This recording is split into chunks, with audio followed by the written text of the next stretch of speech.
Welcome everyone to the Sunset Flip Wrestling Podcast, your home of everything wrestling. Henry, my guy, what's up? What's going on, bro? We had a lot of breaking news in the wrestling world this week. There's a shit ton. Oh man, too much. There's a Too lot this week. much. I mean, there's been surprises here and there. I mean, from WWE to Impact to AEW, like it's been an interesting. I'm not gonna say exciting. It's been a very interesting week in wrestling. But we thought it would be a dead week since everything after WrestleMania slows down a little bit for the pay-per-views until really like the summertime. But no, Yeah, yeah. it wasn't. Usually, It wasn't yeah, that exactly. yeah. Usually, like after Mania to, like you just said, to SummerSlam, wrestling news or rumors that they're kind of like, I don't want to say dead, but they're not quite as high as one expected. But um, No. I guess that's the beauty of the wrestling world because you just never know. Yeah. You Sure. know, so to kick things off, I think we'll start with the one that had a lot of people buzzing, and that's CM Punk reportedly being backstage at WWE Raw. Yeah. Supposedly he was visiting friends. They said. I know they said he talked to Triple H. I think Triple H asked him if he's going to be there. But I think there was more to that conversation. They're probably not letting it out. Because obviously, for a lot of people that know, CM Punk was sort of like, I guess, blacklisted from WWE. They really don't talk about him or mention that he was champion or anything like that. But interesting enough, they added him back to the Hall of Champions with several of his pictures. I don't think AJ Lee was in that territory, but they just tended to stay away from talking about her since that's his wife and whatnot. But I don't think they ever had a bad relationship with her. But she's been also thrown on TV as well. So maybe there's some type of deal that he could be sort of not featured on the product because obviously he's contracted legally and bindingly to AEW, but maybe there's some type of language that he could be featured on certain things that he used to be a champion is acknowledged now, so it's not like he's gone from WWE existence. Yeah, I mean, I heard, or we read that one of the reasons also that he was backstage was not only to say hi, to catch up with, fellow wrestlers, but also to bury a couple of hatchets that he's had in the past. And one in particular was The Miz. Yeah, I remember that one. Yeah, I forgot what happened there because it was so long ago, but I know that was a pretty serious one. I wonder if him and Triple H buried the hatchet with that too. I wonder if that was something that was discussed too. That would be interesting. Yeah, I mean, I honestly think it was going to happen, that conversation between him and Triple H. Yeah. But Triple H did have to check in with Vince. And honestly, Vince ultimately did not feel comfortable since CM Punk is currently in AEW. Well, has a contract in AEW. Now, Right. had CM Punk been a free agent, then we would be having a different conversation. But since he's still under contract with AEW, it's like, all right, there could be a conflict of, I guess, interest, you might say. And, Tony Khan, I wonder what Tony Khan feels like. I mean, I know the WWE locker room must have been, shocked just to see CM Punk, and then the fact that he was there backstage. Because if he was out in the parking lot, then that's a different story. But he was actually in the building for a couple of minutes. And then the fact that numerous reports saying that him and The Miz are, I guess you can say, are on good terms now. Also, him and Jericho too. Is another name that he swatched the beef with too. Yeah. Those are they're on good terms. But yeah, I know the Miz was one. It was interesting. They got a lot of the dirt sheets talking, thinking that something with WWE is probably maybe possible in the future for him. I would say possibly now. That's sort of maybe, especially since he's doing something that I thought he should have did a long time ago. Is just get rid of his ego and just bury the hatches and just work with people. You don't gotta like him, but just work with them, respect them, and do what you need to do. Go about your business. You're about your money, you're about the draw and who you are. Then do what you need to do. Yeah. That's what I thought he should have did years ago. So not only was he there for a short time, he also cleared the air with a couple of superstars. I mean, probably The Miz. Yeah. It's also said that when he met with Triple H, they shook hands. Yeah. Didn't seem like there was anything too crazy there, but it got a lot of people thinking that is CM Punk trying to work a way to return? Maybe like a Hall of Fame type induction. Maybe if he wants to wind down his career, Okay. or maybe a last run in WWE with AJ. Maybe he gets her to come back out of retirement. I know she's dealing with the women's of wrestling right now. Mhm. Obviously, she has a big role with that. But in the wrestling business, and a lot of people always say, never say never. I know AJ says she has injuries and stuff like that, but look at Saraya, formerly known as Paige, Edge, Daniel Bryan, Shawn Michaels, a lot of these wrestlers that said their careers were over because of injury. Undertaker, uh, their careers would have been over with injuries. Came back, did matches, put quality matches on. So I mean, it can be done. Yeah, I mean, listen, we can sit down and say that. I mean, CM Punk's AEW run has been a little. Lackluster. Yeah, I think that's the perfect word because it's like he came after so many years, all the hype went not, and at first I think everything was going well for CM Punk. I think up until that injury when he jumped and his foot Yeah. got caught in the railing. I think that's when everything started. Well, he was white Um, hot, and then he sort of killed his momentum with his stupidity. That's the best way to put it. yeah, I think with CM Punk, it's like I'm not gonna say bitter, but CM Punk has always wanted that one main event at WrestleMania match. Yeah. And I think, in my opinion, WWE did him criminal because during that time he was their hottest superstar, and he definitely did deserve a Mania match. And I think maybe that's what he's looking for. To be honest with you, I feel like a lot of people, a lot of superstars, has looked at Cody Rhodes's run. Sort of like And Stone Cold got his final match at WrestleMania in his hometown. yeah, kind of like something like that. And with I think Cody Rhodes set an example for a lot because it's like, all right, when Cody Rhodes jumped ship, it's like everybody was paying attention to see how Cody Rhodes would be treated. Right. And as soon as Cody Rhodes, made that jump to WWE, he's just been a star and just been trending upwards, you know. Exactly. Um and even with that loss at WrestleMania, it does not kill his momentum at all, which I No. think WWE in a way has been very smart protecting. But maybe CM Punk, maybe CM Punk is looking for one of those, one nights or maybe like you just said, a one last run. Do we know where WrestleMania is going to be held? Any of these years down the line? I know next year's Philly. Next year's Um, Philly. I my neck mean, of the woods over here. I mean, not really, but it's pretty far. But I mean, it would be some interesting if it would be very interesting if like 41 or 42 would happen to be in like Chicago or I whatnot. was going to say, I'm thinking 43 has an agreement with Nashville. I Okay. think 41 might be in Minneapolis, Minnesota. So that would leave WrestleMania 42 as a realistic timeline. We don't know what the location is going to be. Now, that could be something in Chicago, um, a new stadium in Chicago, or some type of stadium setting in Chicago. I think if they could do that, then I could realistically see it happen. But if it gets past 43, the chances of it happening are going to just get slimmer and slimmer.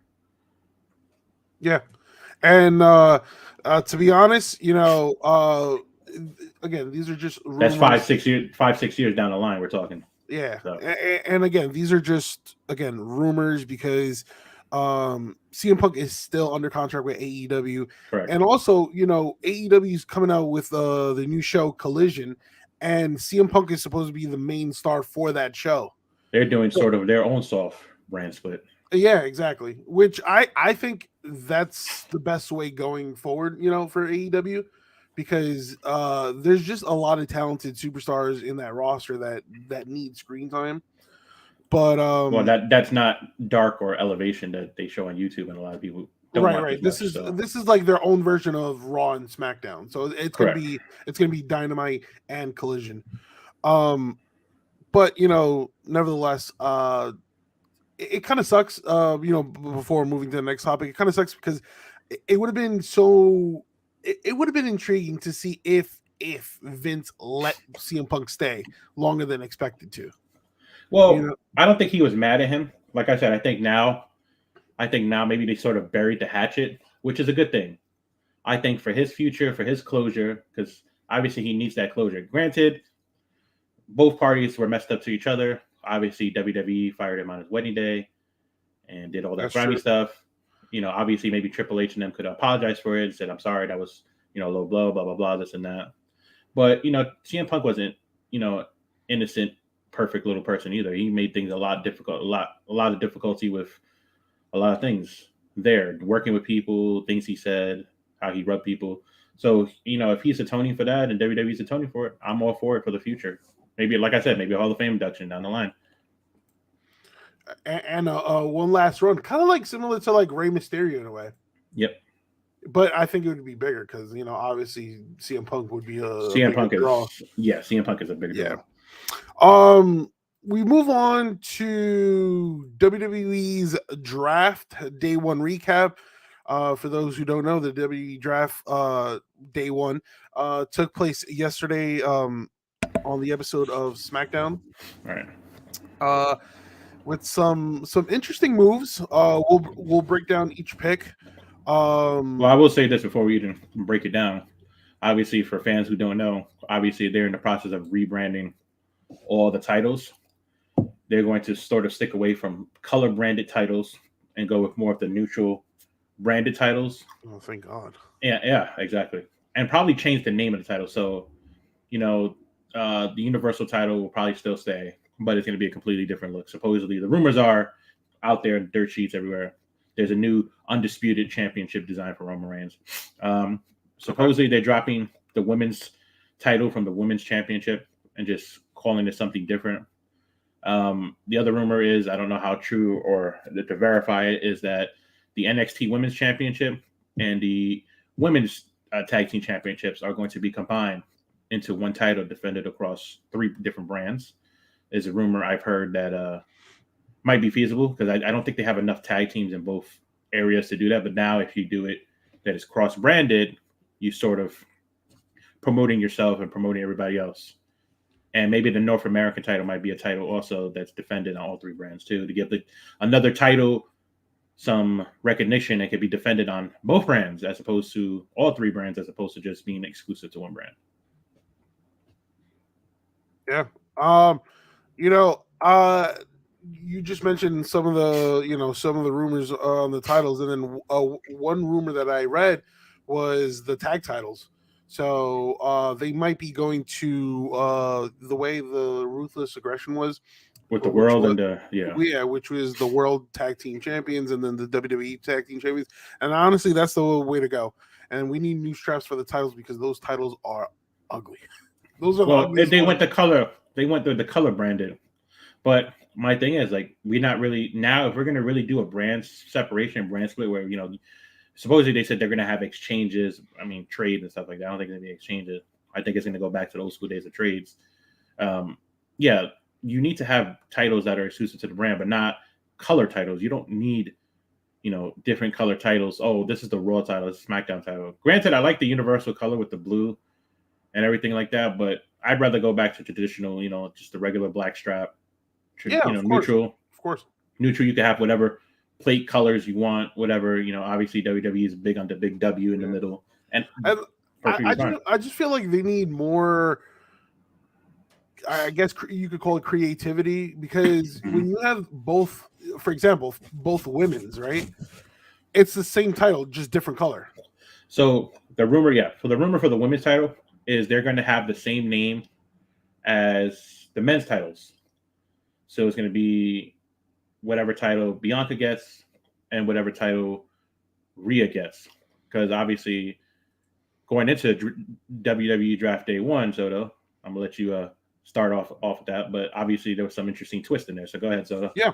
So all right. So for round 1, SmackDown selected Paul Heyman, Solo Sikoa, and Roman Reigns. Now, I don't know why they didn't say the Bloodline. Exactly. That caught my attention because I feel like that's all part of the storyline. So for those who didn't see SmackDown, the Usos failed to recapture the tag team titles.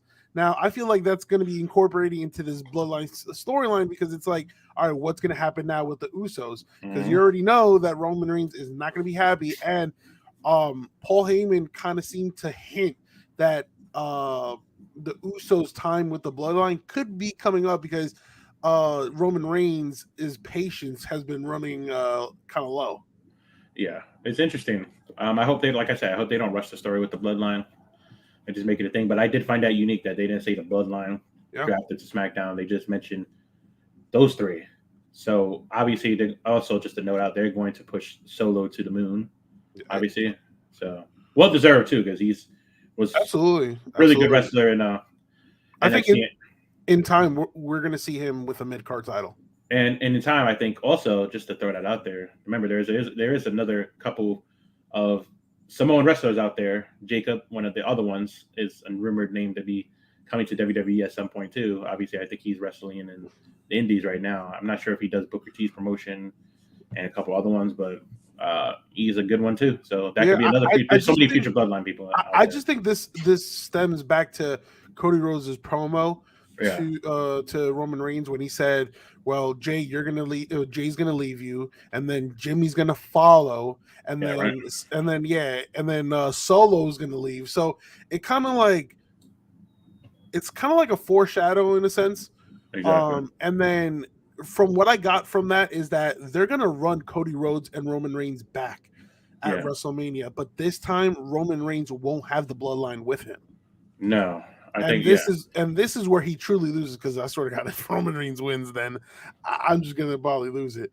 But he might unless they decide to put the other title on Cody at some point. See, and again with the next pick, Raw selects Cody Rhodes, which I think caught a lot of people by attention. Caught a lot of people's attention. Excuse me, because everybody thought, all right. Cody Rhodes is definitely going to end up on the same brand as Roman Reigns because it's like his destiny to get the title.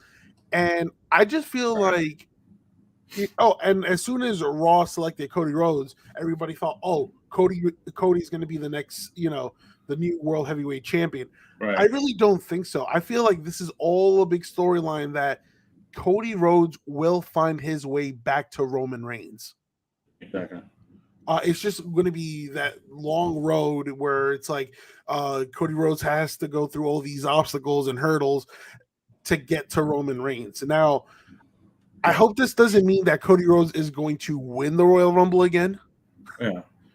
But, I could see more of Money in the Bank or maybe something at Night of Champions. Money in the Bank. I mean, even though Money in the Bank, I did have LA Knight winning the Money in the Bank. I think they're going to give LA Knight a mid-card title to start him. Listen, I'm not mad with that, So SmackDown, the next pick, SmackDown selects Raw Women's Champion Bianca Belair. So Bianca's now going to SmackDown. I'm not mad at the move. I'm just mad. Are we really going to go this dumbass route again where they exchange the titles? We saw how that went the first time where they swapped titles. So are they really going to go that route again, or is it just going to be like sort of like? I think the last time, what was it? Becky and Charlotte, right? And where that was Charlotte threw the belt, right? And she said it was an accident. She was supposed to catch it. She said she threw it too short, and then they already had their. I don't know. It was some. Nonsense. Because there was real life tension between them two. I mean, there still is. There's no tension between Bianca and Rhea. Yeah, but fans already got soured with that because they said it was a sign of disrespect. And not only that, I think it kills the credibility of the champion. Bianca's been Raw champion for over 300 something days. Now I don't think it's a sign of disrespect. I see it as that WWE sees Bianca as like the female John Cena. That's how I view Bianca. I think they see both Rhea and Bianca. So John Cena. No, but if you compare both of them in terms of star power, I think Rhea's getting up there, right? But Bianca, connects with the crowds and the kids and whatnot.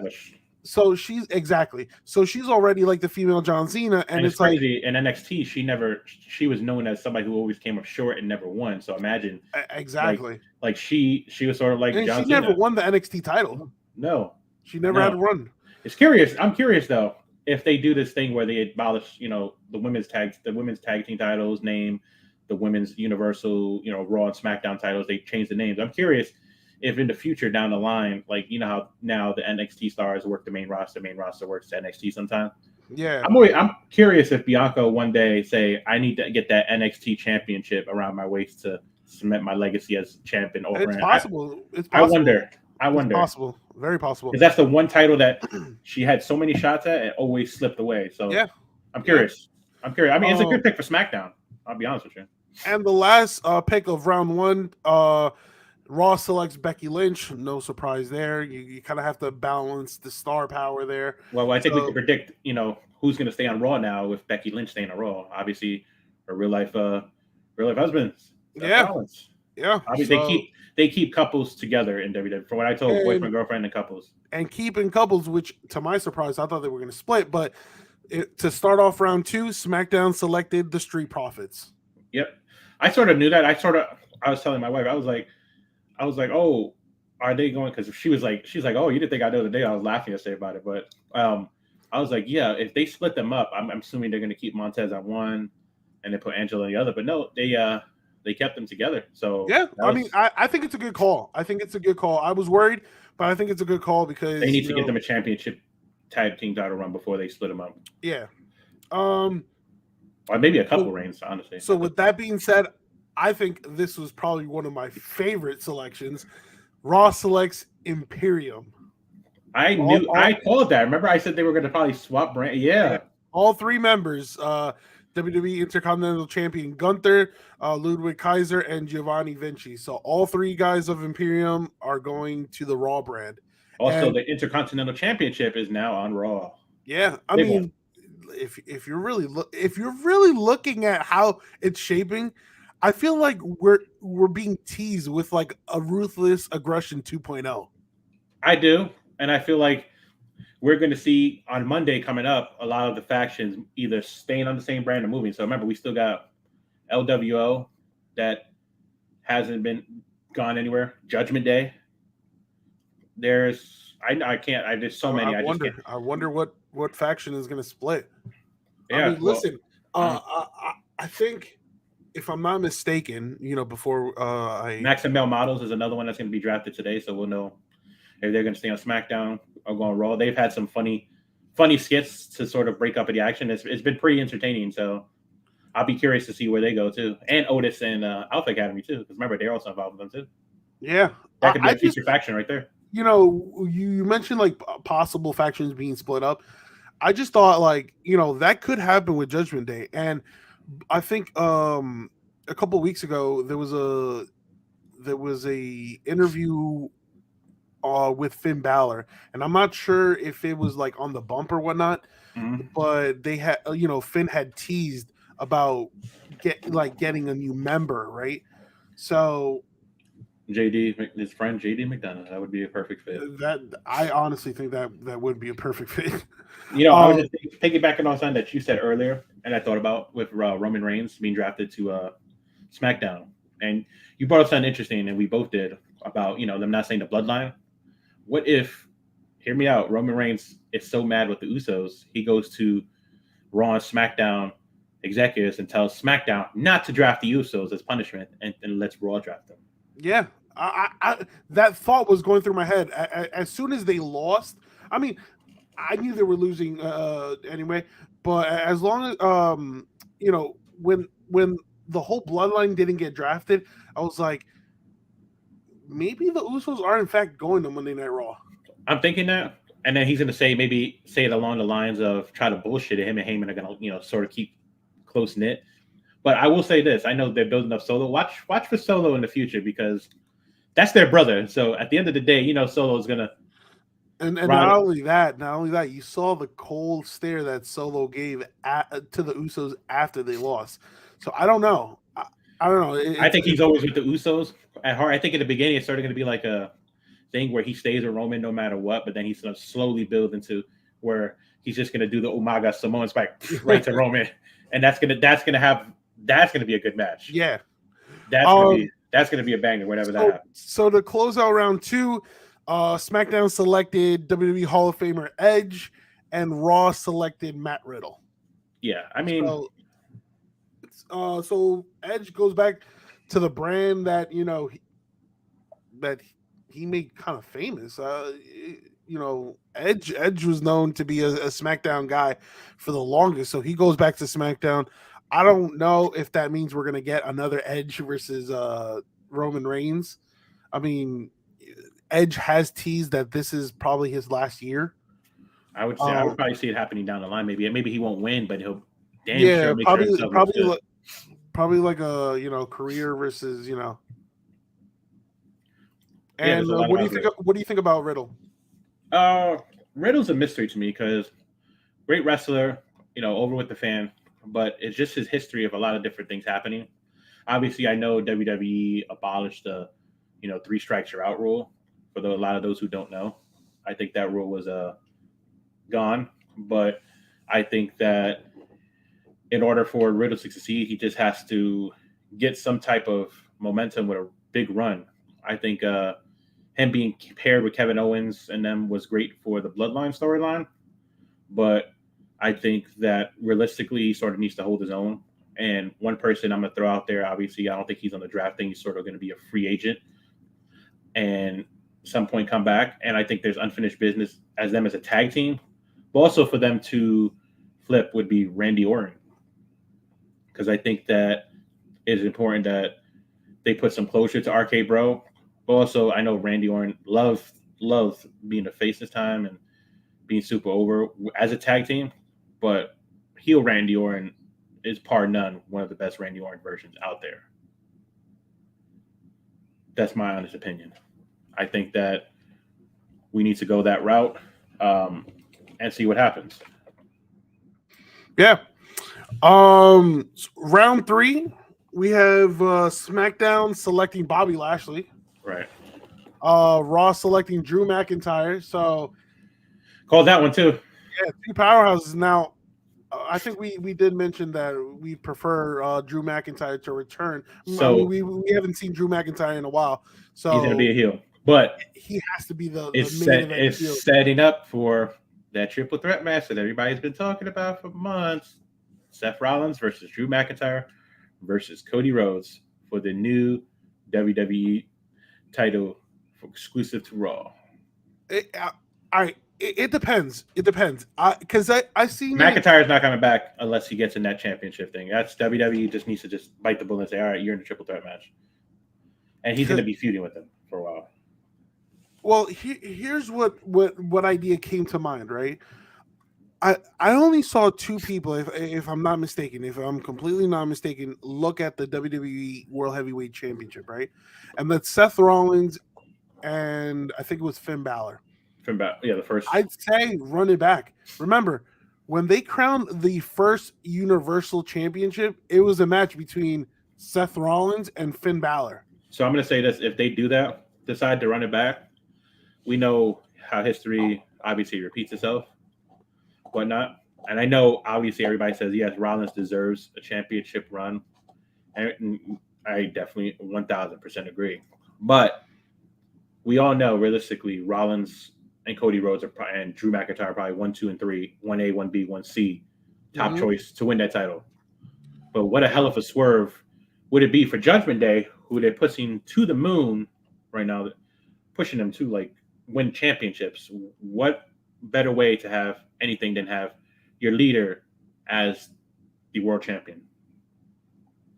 Yeah. You have world champion Finn, women's champion Rhea. I'm going to say, I don't know, whatever they name the brand title. I'm going to just say women's champion for now because they haven't named it yet. Women's champion Rhea. And then down the line, you get a tag team championship for both Dominic and Damian Priest. Yeah. And then you basically running Raw as the Bloodline was running SmackDown. What better way to counter it? And then you could build off a storyline with the Judgment Day as sort of their version, Raw's version of the Bloodline. I agree. I like the idea. And then all right, this is another pick again that I definitely loved.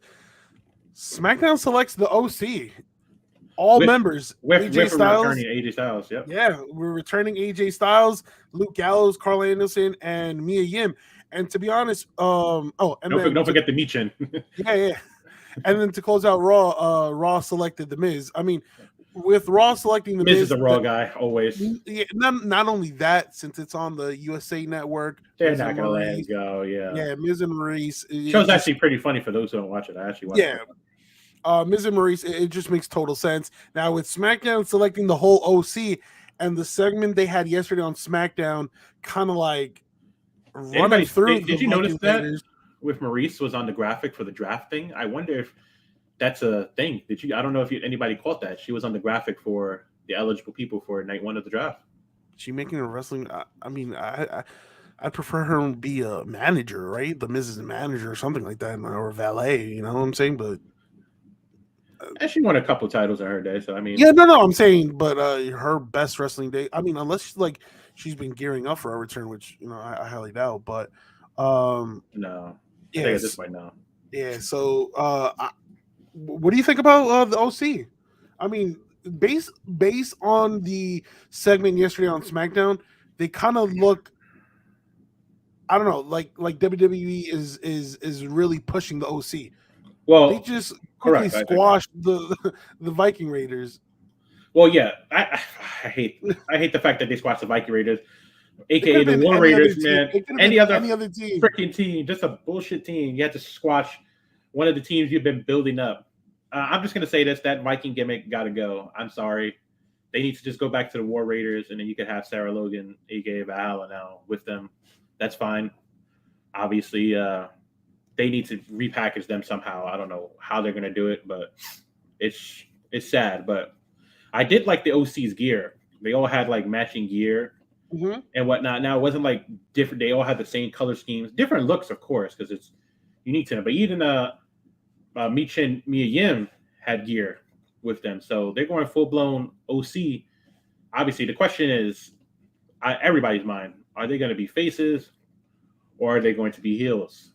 Obviously, a lot of stuff yesterday indicated face stuff, but we've seen wrestling, like you said, and we both said it numerous times. And you said it at the beginning: wrestling is unpredictable, so we don't know.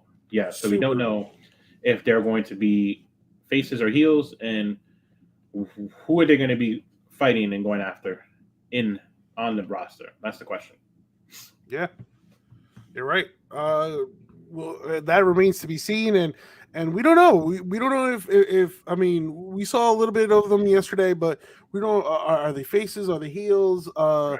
I mean, I personally think they are there to dominate SmackDown. I mean, I feel like we haven't seen, and a lot of people have criticized Luke Gallows and Carl Anderson, right?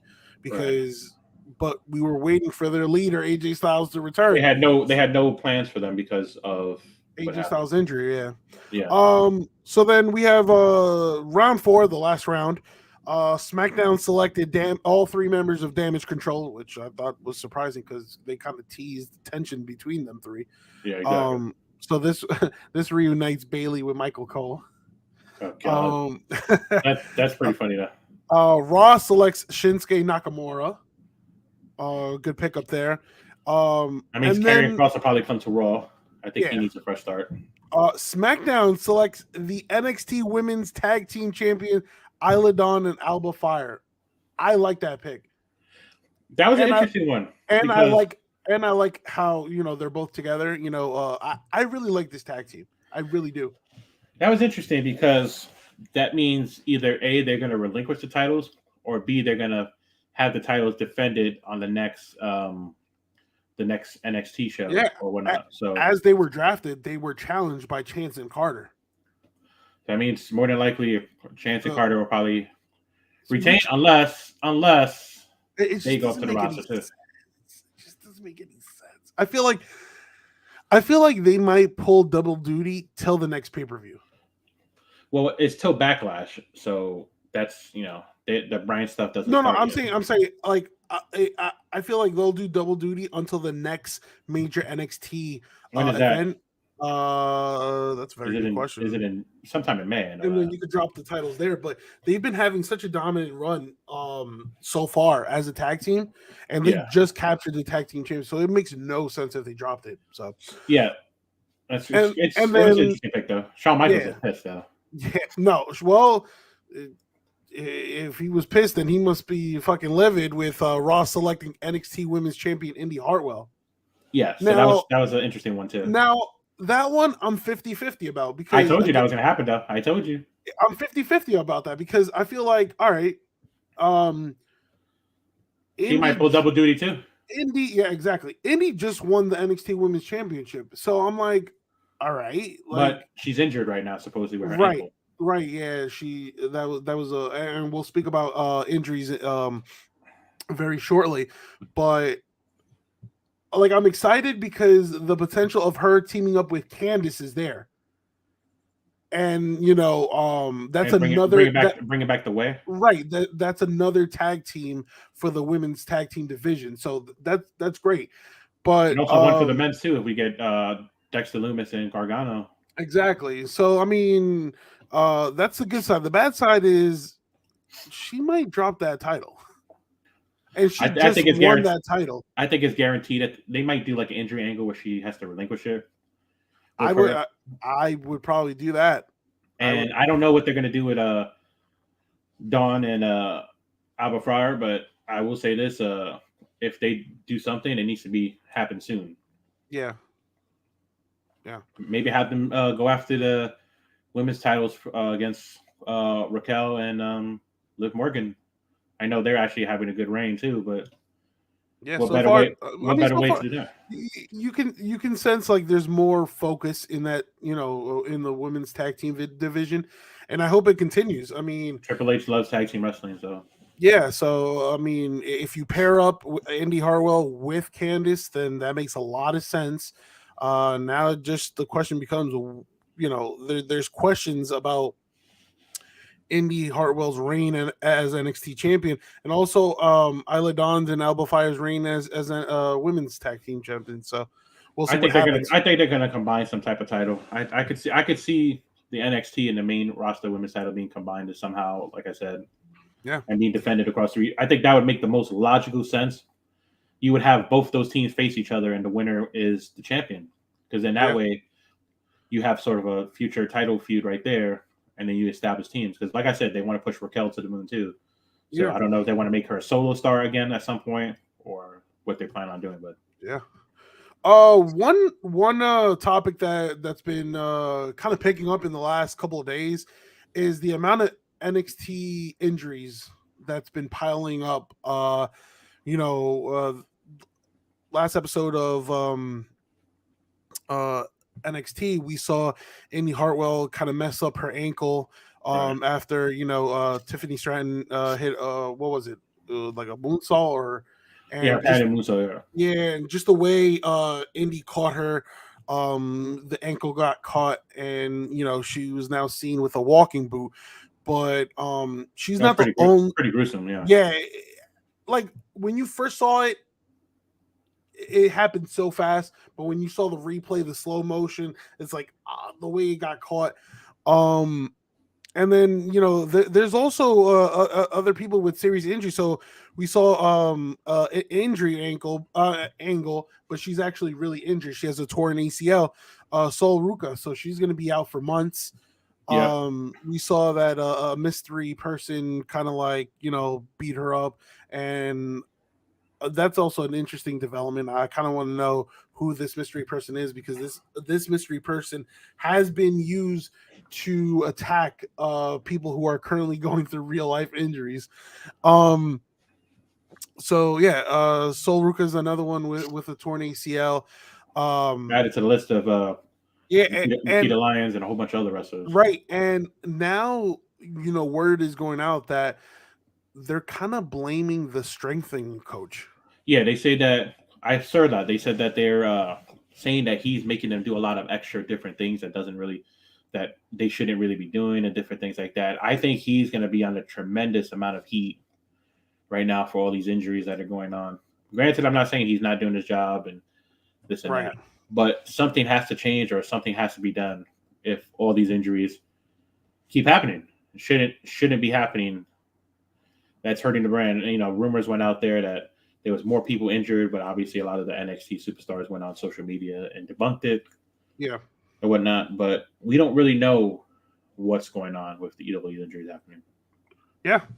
Yeah. So again, that remains to be seen. I don't know if it's time to change different tactics, different workouts. I mean, All right. but it is piling up, and it's concerning now.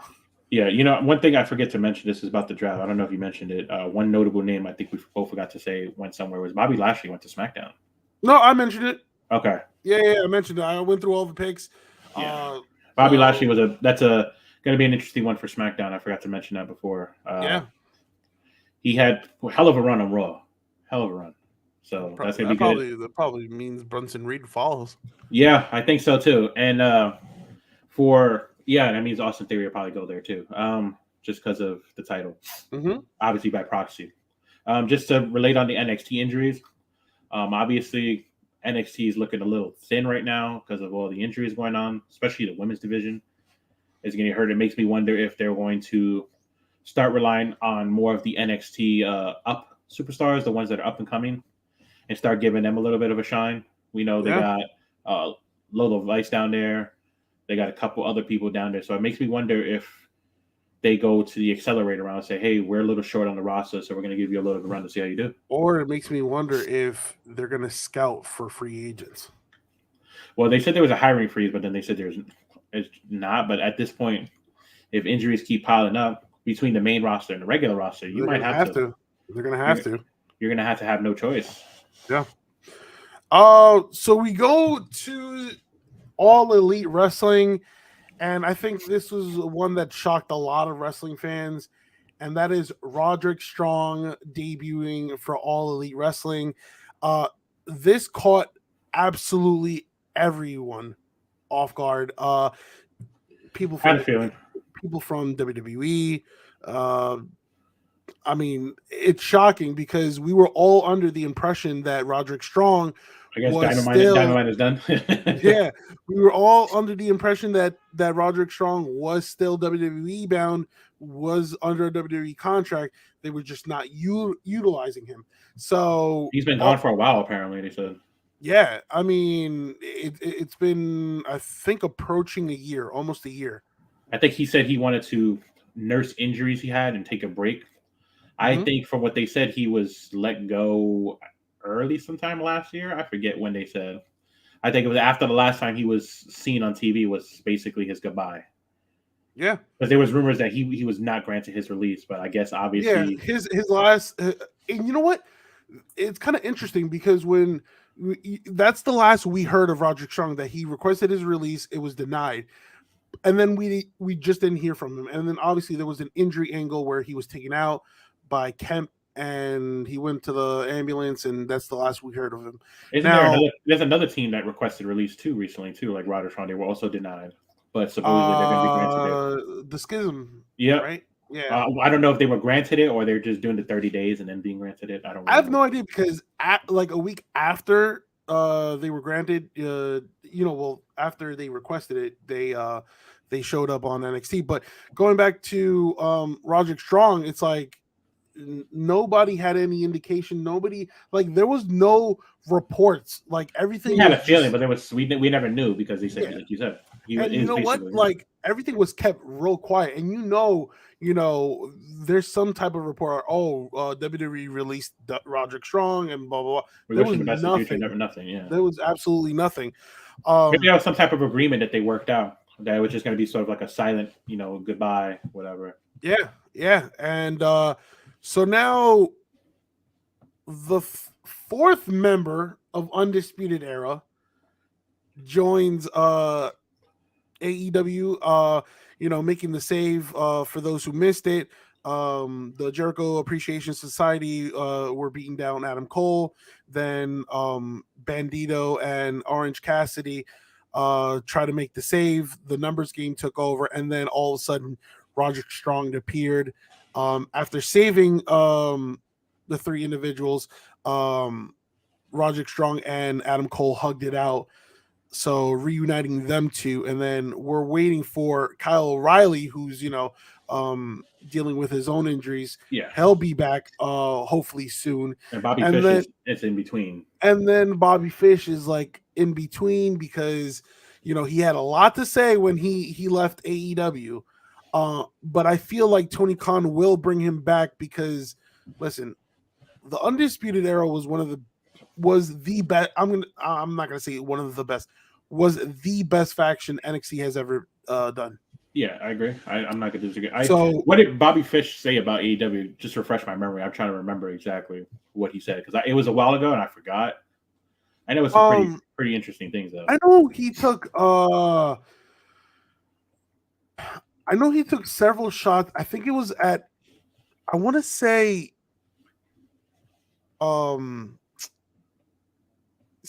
Punk, right? Yeah.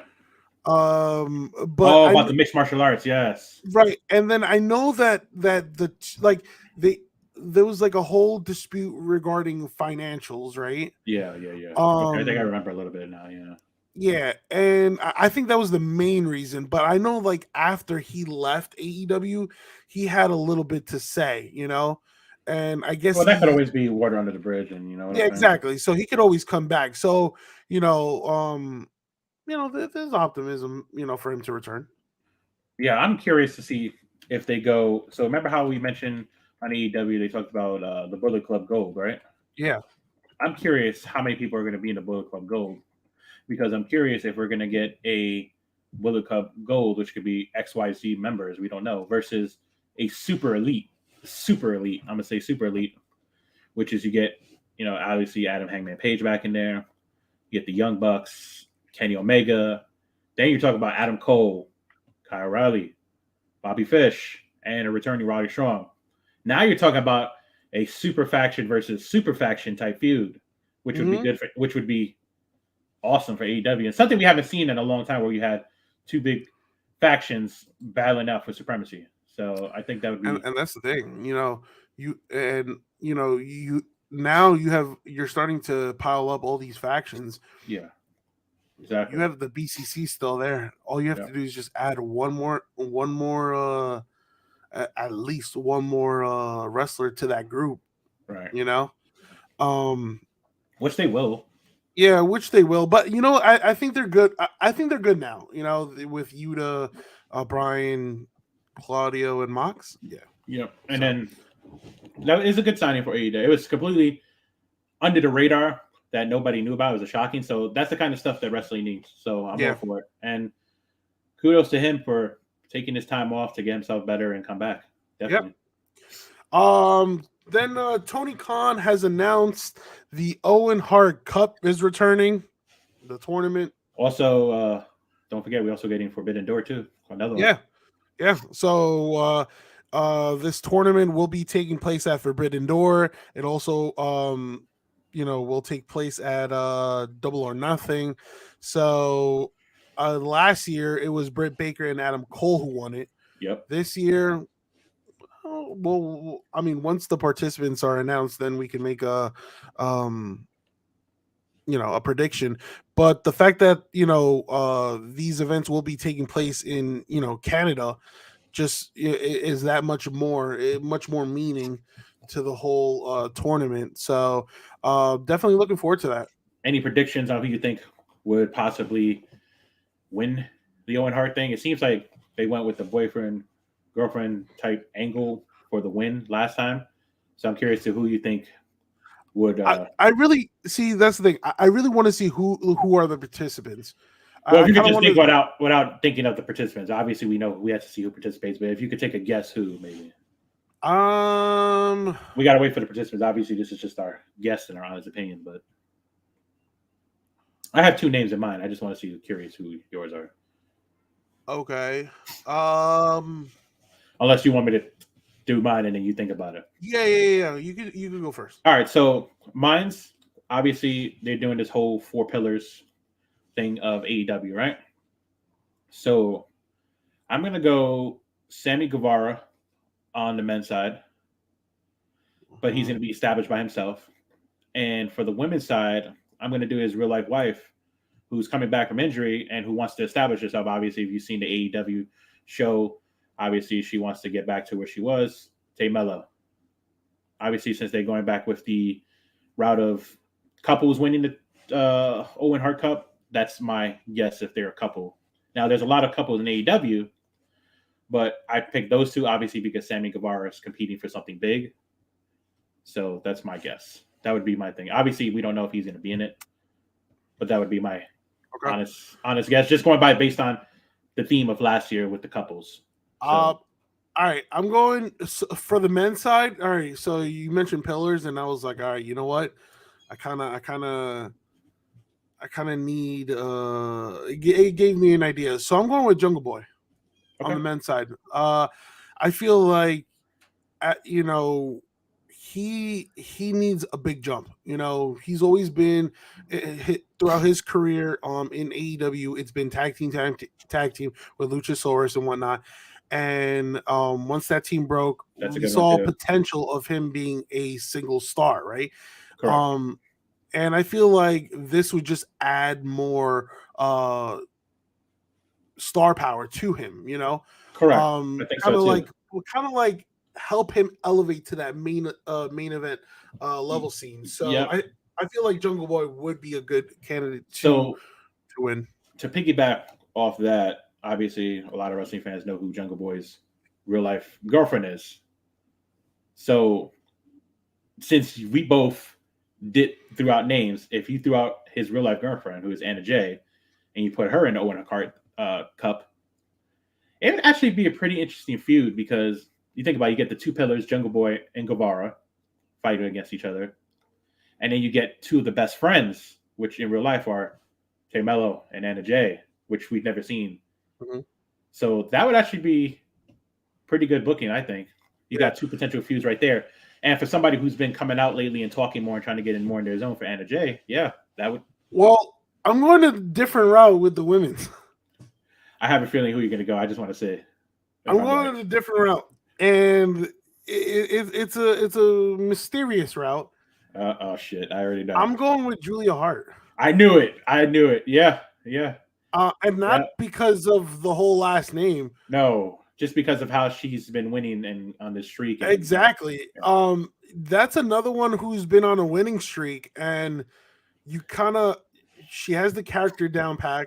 Correct. The wrestling, skill set, moveset are coming along. Now It's just kind of like pushing her to the next step. Seems like AEW is building a lot of their stars a lot better now lately. Yeah, exactly. So you're getting more time for people like who are Dark Horse. Anna Jay is again building up more in her promos. Julia Hart is on a streak. I would go with Julia Hart. Yeah. And then the good last pick. Definitely good pick, bro. Yeah, thanks. And then the last pick, the last topic we have on today's episode is Trinity Fatu, aka formerly known as Naomi in WWE, making her Impact Wrestling debut. Yeah, and her theme is sort of similar to her WWE, but not really with the glow and stuff like that. But yeah, I mean the same. What I guess you could say character. Sort of, yeah. But we'll see. I mean, Impact, has a tendency to elevate people, so I'm curious to see how this goes. Yeah, and we get Mercedes Moné and Impact and AEW and all this other stuff at some point. Well, I don't know. Well, I mean, listen, Mercedes was there. Mercedes was backstage and she was in the crowd, well dressed in a corner, but she was obviously there to support Trinity. So it's kind of like what Bayley's been doing. Bayley supporting Mercedes every time Bayley goes to Japan in one of these events and whatnot. So it's one of those. But Trinity has already mentioned that her intention is the Impact, the Knockouts Championship, in which that caught the attention of Deonna Purrazzo, and has also caught the attention of Jordynne Grace. So Deonna and Jordynne Grace will battle it out one more time, and I think that's Deonna will win that rematch. And I feel like Trinity will be the next in line, and a matchup between Deonna and Trinity is very, very interesting, very intriguing to me. Yeah, it is. I think that's a hell of a match, to be honest with you. And the way Impact builds up their wrestlers is really good long-term storytelling. Like I said, they've gotten a lot of stars in there that needed that next extra push, and they go there and they become great. A lot of different names have come through there and wound up being very successful elsewhere. So I'm all for it. Yeah. Listen. Not Impact has been really good. Too bad I can't watch it most of the time, but Yeah. it's on a weird channel, and Access, right? most providers don't really carry that for some reason. I guess it's not really in high demand, but it is what it is. But they got a TV deal, so they still making their bread. But yeah, it's going to be interesting, like you said, to see what happens, who wins if they go the route again in the future, a triple threat match, and we'll go from there. Because remember, we've said in the previous podcast, I believe we said that Deanna and Jordana Grace have contracts coming up new. So they both do. I think. I don't know if Jordan. I know Deanna's contract is up at the end of the year. Jordan Grace, I'm not sure if re-signed, but like there were numerous reports that she was working still as a free agent. Yeah, I think she's on a like paid per deal. Like a pay for like per appearance kind of thing. Yeah. So my thing is, if they want to be established, I would lock them down. If not, who's going to be hot on the tails? I will say both WWE and AEW. Yeah, and I'll throw other names out there: New Japan and MLW too, because MLW is building. Yeah, I mean, listen, we mentioned about NXT and their injuries, and if they were really interested in Jordan Grace, who is a free agent, hello, I would make that call. That would be a way to introduce her to the WWE universe. Yeah, and right away, Grace would be a main event for women's division. Not only that, and I will say this: if Deanna Pizarro goes back to in the future, let's say WWE, she's not going to NXT. She's going to go to the main roster. Remember, she was in NXT before, and I think she's been around long enough that she's not going to want to go back to NXT. No, see, here's the thing though. With Pizarro, I think I can see her going to NXT and straight to the main event scene for the women's division. I feel like, I feel like Deanna Purrazzo is a big name, right?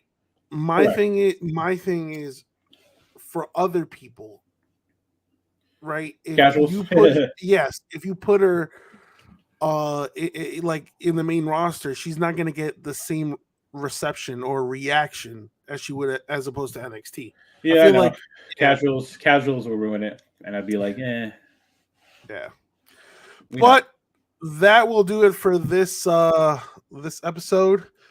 Wow, that was a lot to talk about. The draft, and we have more draft picks coming up this morning, supposedly, or early today. We have it's from the draft pool that was on SmackDown only. Yeah. And we don't know if any, obviously NXT names are in there. They didn't say any, select NXT superstars. Obviously there could be a couple in there, but I wish I had the list in front of me of who is there, but I know Maximum Models with some of them, Lacey Evans to name a few. Yeah. Well, I mean, listen, we'll keep the audience posted since Sunset Flip. Tune in to the Monday Night Raw for the second day. Second day. Yeah, but we'll keep everyone up to date. As Sunset Flip brings you the latest news, rumors, and results around the pro wrestling community. You can follow us on all social media platforms. We're on YouTube, Facebook, Instagram, Twitter, TikTok. And if you don't know how to get there, you could go on either on TikTok, Twitter. We have our link tree there. You can listen to us on Google Podcasts, Podcasters. What else? Which is Spotify. Spotify. Damn, we're on everything. Yeah, just put it like that. We're on everything. You can listen to us everywhere. We're on everything you could possibly think of. Yeah, I obviously except the major ones where you have to do stuff, but most of the common ones were on Apple and stuff like that. Yeah, man. That's what we do. Too many to name. That's what we do. But yeah, we'll you know us. We love wrestling, man. We just love wrestling. We love to talk about wrestling, And if you ever want to reach out to us, Don't be afraid. It's a simple tweet. It's a simple tweet or message. Or you can email us at sunsetfitwrestlingpodcast@gmail.com. Yeah. We answer emails too, if needed. And so if you want to appear on the show or anything like that, or just talk wrestling, definitely looking forward to it. Right. All right, Henry. Till next time, and to our fans, you know who you guys are. Peace out.